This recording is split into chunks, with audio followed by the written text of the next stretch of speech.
मी झाडावर चढत नसल्यामुळे झालेले आंबे ट्रेमध्ये भरून टेम्पोपर्यंत घेऊन जात होते.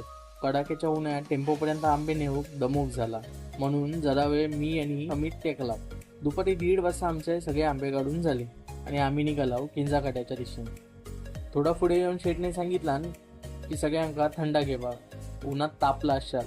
थंडा पिऊन झाल्यानंतर आम्ही परत बागेच्या दिशेने निघालो.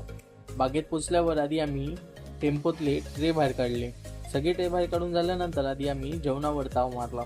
1 तास झोप काढून झाली आणि आम्ही आंबे शॉर्टिंग करून घेतला. एका बाजू आंबे शॉर्टिंग चालू होता, एका बाजू का बॉक्सवर नावा टाकी होता आणि एका बाजू का आंबे भरीत होता. तवसर एका खोलीत ना आवाज येलो. जाऊन बघता होता काय खाडूता इंदून सुंदर पिल्ला घातला नव्हती. सगळे आंबे भरून झाले आणि आम्ही सर्व्हिसवाल्याला बोलवलो. सर्व्हिसवाल्याचं सगळं पेटो गाडीत भरेपर्यंत काळोख झालो. त्यानंतर मी आणि पदू निघालो बाईकवरना घरी. चला तर मग यो व्हिडिओ हे संपवतोय. भेटूया नवीन व्हिडिओमध्ये. तोपर्यंत धन्यवाद.